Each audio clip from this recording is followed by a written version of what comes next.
What is going on, my fellow Masketeers? Welcome back to another episode of The Mask, and we are here to talk about Netflix's Sex Education, the fourth and apparently the final season. With that being said, let's get into it. How did I feel about the final season? I'm going to say I had mixed emotions. Overall, it wasn't a bad season, but I will say this, it didn't feel like a final season. And that's the part that really shocked me, because by the time I got to the end of this, I was thinking to myself, oh, this is a nice little way to end the season. Not that much happened, only then to find out that, wait, this is the final season. Hold on, this was a little bit lackluster. It felt a little bit rushed in a sense. How did I feel about the characters? I can't lie. There's some characters I liked, some characters I did not. Let's get into this. I'm going to say this right now. They introduced a whole bunch of new characters. I didn't like not one of them. Not one of them. None of these new characters was I rocking with at all. Their personalities were bland. They had no depth to them. Again, that's something that's very shocking for me, because that's the one that Sex Education did well. Even side characters, even background characters, even they got a little bit of shine. And mind you, they didn't get a lot of it. They got enough to where you kind of understood or you could sympathize with them.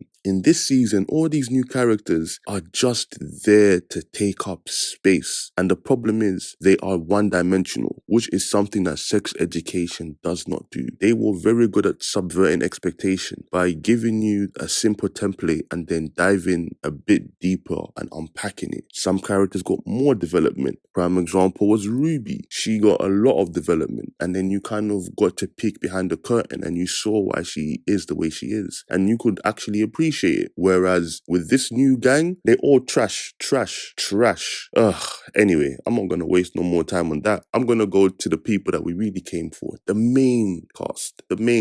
And I can't lie to you as well, that's a mixed bag. I think the best character, I'm just gonna go right off, is Adam. In terms of his development and his growth, Adam's journey throughout the whole show has been the best, because we see Adam evolve and embrace aspects of himself and finally come to peace with himself and find who he truly is by the season's end. In that same note, the second best character, I'm talking about development-wise, has to be Adam's dad. The same way that Adam went on a journey of discovering himself and finally coming to terms with who he is, you see his dad go on the exact same journey of having to become deconstructed and then reconstruct himself into the man that he wants to be and into the man that he feels would make his family proud. And by the end of it, him and Adam are able to reconcile and he's able to get his entire family back. I thought it was very poetic that the final season is where you finally see him hug Adam, because in the entire series, he's never hugged Adam. He's never told him he's loved him. He's never told him he's proud of him. So by the end of the series, you finally get to see them have a father-son moment. And I thought that was really good. Really good. We're going to move on to who is technically, for me, my favorite character in the whole show, which is Eric. Eric,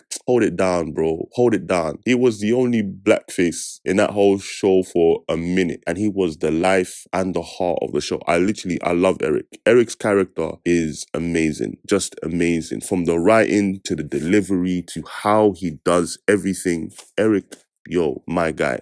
I can't lie. This season, again, it's Eric trying to, in a sense, reconcile his Christian faith with his sexual identity. And that's something that a lot of religious people face. How do you love God, but at the same time be a way in which the faith says is wrong? How do you find that balance? How do you find, in a sense, yourself in those two conflicting ideologies? So I liked Eric going through that journey. I liked him feeling and trying to wrestle with those two things. I don't think they did everything perfectly, if I'm being honest with you. One of the things which I thought was just very weird, and again, very out of pocket, is when they introduce God. I don't mean introduce God, the concept of God. No, they introduce God to the show. And I'm sorry, no, don't do that. And the reason why I say don't do that is because of how the show has been framed. The show is not supernatural. The show is not spiritual, right? It's never had any of those elements. So for Eric now to be seeing God, and again, if it's a personal experience, I get that. That is fine. That's within the realms of the show. If he's experiencing God, then cool. The problem is he's not experiencing God. He is literally seeing God. God to where God is telling him the future and it's coming to pass. That's a very different dynamic. So they were entering into territory that for me, I felt was a very big departure from the show. Another thing which I didn't really like when they introduced the whole God element is I didn't like the portrayal of God. In my honest opinion, I feel it's very disrespectful when you take people's religion and when you take people's spiritual beliefs and then you twist them to fit your narrative. Don't do that. I don't respect when they do such things. And I realize that especially when it comes to Christianity, they feel very comfortable with being disrespectful to the faith. Whereas I guarantee you, if he was Muslim, they wouldn't have done that. If he was another religion, they wouldn't have done that. But they feel very comfortable with being disrespectful towards the Christian faith. And that I am not cool with. I don't feel that you should disrespect anybody's religion and spiritual beliefs. If you don't believe in what they believe in, that's absolutely fine. I think you cross a line when you now take that faith and that belief and then you twist it to fit your narrative. I don't think that should be done with anybody's religion, but I see that it runs rampant when it comes to Christianity. There is a lack of respect for it, especially when you come to TV and film. They have no problem showing their disrespect, portraying it however they see fit, and I don't think that's cool. So I was not a fan of that entire piece that they added towards it. With that being said, I'm gonna move on. We go down to Otis. I can't lie to you, Otis, he's just kind of there. I feel, again, with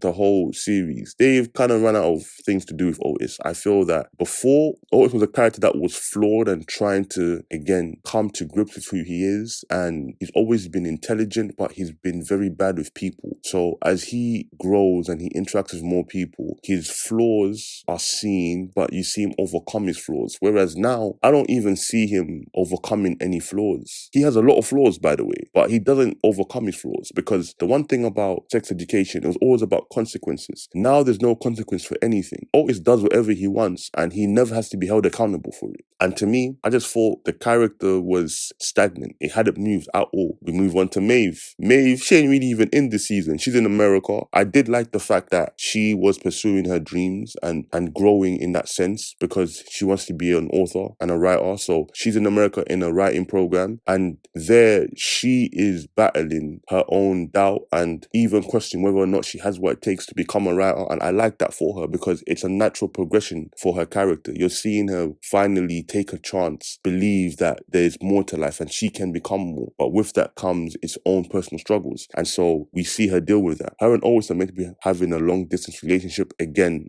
it was just kind of pointless because she was barely in the season. I just felt that you didn't really need to do that. If she wasn't going to be there, then just not make her be there. But to have her in the way she was, it wasn't really enough, in my honest opinion. Now, we're going to talk about Jackson. Jackson, I don't even know what to say about Jackson. With Jackson, his whole storyline, another pointless character, if I'm being honest with you. They gave him an issue that, again, was meant to lead to something else. It was meant to be, who is his birth father? Because he was told by his two mothers that he was sperm donated. We then find out that there's actually more to the story. There is a nice journey for Jackson to go on to find out who his biological dad is. And that story went nowhere. It went absolutely nowhere. And again, that was the problem with this season. For it to be a final season, there was so much that was happening that didn't get tied up. So many things kind of got introduced, but then because it was the final season, they had no time to really delve deep and they just kind of rushed it, just cut it all up. And so that's why I felt that this season, to me, it didn't really go like it should have for a final season. Big spoiler alert, in the end, Maeve and Otis don't end up together.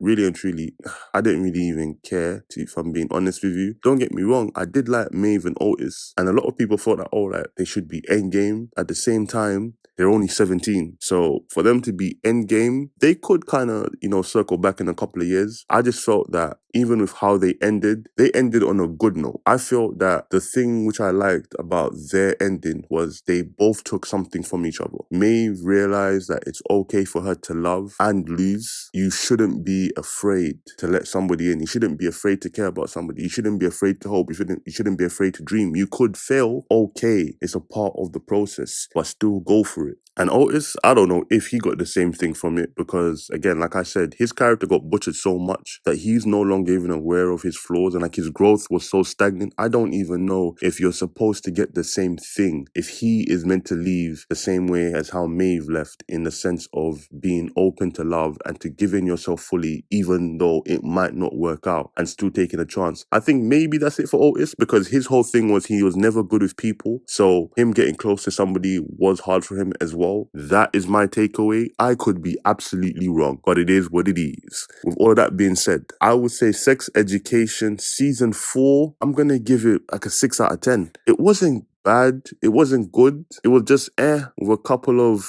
highlight moments. But I felt that for a season final, it could have been better. I feel that there was a lot left on the table and it's sad. Maybe they might get like a sex education movie kind of based 5 years, 10 years down the line. That would be really nice. I would like them to have a sex education movie. Netflix, make the thing happen. Make it happen. Overall, I really enjoyed Sex Education, the series as a whole. I thought it was a breath of fresh air in regards to them tackling a lot of the issues that young people are going through and making it, in a sense, fun and vibrant, but also taking it serious. And I felt they always held the balance, except for season 4. Season 4 was a little bit weird. They went fully out there. They were pushing the boat a bit too much. And yeah, I felt like they became a mouthpiece to everything because the first 2 seasons, they were praised for them taking chances and addressing issues that people are facing now, that by season 4, they just went nuts with it to where they were like, oh, everybody needs a voice. But then the voice that they were giving to everybody